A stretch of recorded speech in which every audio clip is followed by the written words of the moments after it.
আফসোস, আমার কথা আছে, কষ্ট নিতে পারে। আমি চিন্তা করছি আজকে এমন ভাবে বলবো, হয়তো আমার সাথে ভালো ব্যবহার লাগে না, আমার কাছে আরো দূরে চলে যাবে। কারণ বেনামাজিদের সাথে সম্পর্ক করার জন্য আল্লাহ রাসূল নিষেধ করছে। কথা বলে ঠিক কিনা? আফসোসের বিষয় বাবা, নামাজে আসেন, নামাজ পড়েন, সবসময় আসেন, এটা বলি না যে সময় যেখানে পারে সেখানে পড়েন। তো আপনি কোনোদিনে আসেন না, কিভাবে বুঝবো আপনি নামাজ পড়েন? আপনি কি মাসে 2 দিনও বাড়িতে ঘুমান না? ফজরের নামাজ, এক ফজরের নামাজে মুরব্বী বাবার আসে, লাঠি বল করে আসে। আর কই আজকে সমাজের মানুষ, আফসোস, প্রত্যেক সমাজে এরকম। কিন্তু আমি চাই আমার এই সমাজের মানুষের নামাজি হোক। কথা বলে ঠিক কিনা?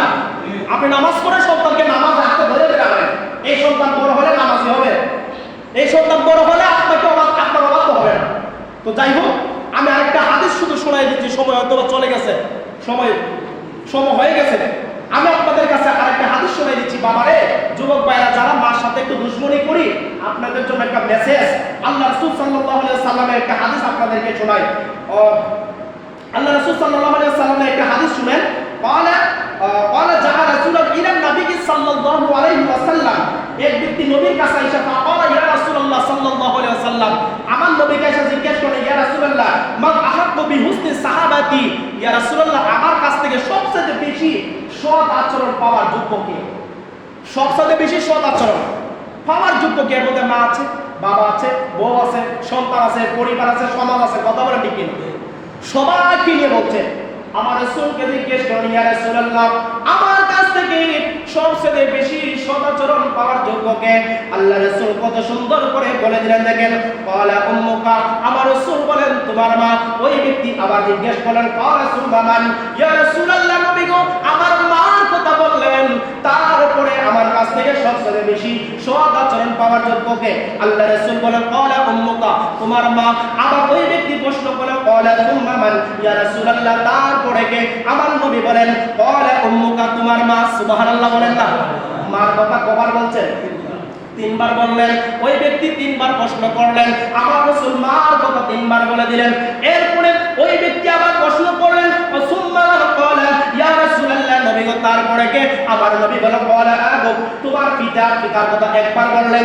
আমার রাসূল সাল্লাল্লাহু আলাইহি ওয়াসাল্লাম মার কথা বললেন 3 বার, পিতার কথা বললেন একবার। হাদিসের ইবারতের মধ্যে এসেছে পরবর্তীতে আমার রাসূল বলেন, তোমার পিতার কথা একবার বলেছি, তার কারণ কি? শোনো।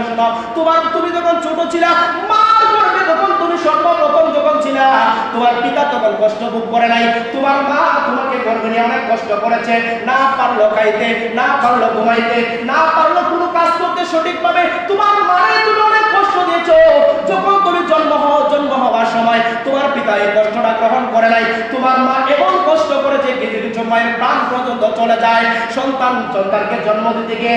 আমার নবী বলেন, তুমি যখন আল্লাহ রাব্বুল আলামিন বলেছেন 2টা বছর পর্যন্ত মার বুকের দুধ পান করেছ, তোমার মা এই কষ্টটা তোমার জন্য করেছে। তোমাকে দুধ পান করাইতে গিয়ে মা যদি একটা জিনিস খাইতে চাইলো খাইতে পারে না, তার কারণ হচ্ছে এমন কোনো খাবার খাওয়া যাবে না যেন সন্তানের কষ্ট হয়। কথা বলেন ঠিক কিনা? মা এমন কোনো খাবার খাইতে পারলো না যে খাবারটা খাইলে সন্তানের দুধ খাইতে গেলে সমস্যা হবে, কষ্ট হবে।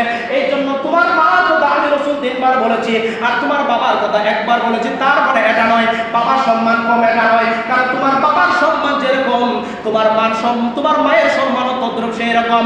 আর 3 বার আর 1 বার বলার কারণ হচ্ছে মাকে বেশি বেশি করে ভালোবাসো। বলেন সুবহানাল্লাহ।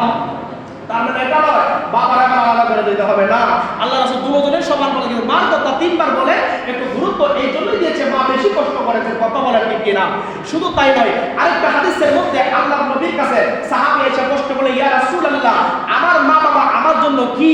আল্লাহ রাসূল সাল্লাল্লাহু আলাইহি ওয়াসাল্লাম কি বলে দেখেন, ক্বালা হুম্মা জান্নাতুকা ওয়া নারুক, তোমার মা তোমার জন্য জান্নাত, তোমার বাবা তোমার জন্য জান্নাত, তোমার মা তোমার জন্য জাহান্নাম, তোমার বাবা তোমার জন্য জাহান্নাম। সাহাবী প্রশ্ন করলেন, ইয়া রাসূলুল্লাহ তারা জান্নাত আর জাহান্নাম কি করে হয়? আমার নবী বলেন, তোমার মা বাবার সাথে সৎ আচরণ করো, তুমি জান্নাতের চিন্তা করতে হবে না, আল্লাহ তোমার জন্য জান্নাত রেডি করে রাখবে। সুবহানাল্লাহ। আর তোমার মার সাথে বাবার সাথে খারাপ আচরণ করো, তুমি জাহান্নামের ভয় খানতে হবে না, তোমার জন্য জাহান্নাম আল্লাহ রেডি করে রাখছে। তাহলে অনেক আলোচনা এগুলো ছিল। তাই হোক, জুমার দিন সময় হয়ে গেছে। আমি যে কথাগুলো বলেছি আপনাদের কাছে কষ্ট লাগতে পারে, এটা স্বাভাবিক। কষ্ট লাগলে আমার কিছু করার নাই। আল্লাহ রাসূল যেটা বলছে, আমার আল্লাহ কোরআনে যেটা বলছে সেটাই আমরা বলতে বাধ্য। কথা বলে তাতে যদি কেউ কষ্ট পায় আমার এগুলো কিছু আর করার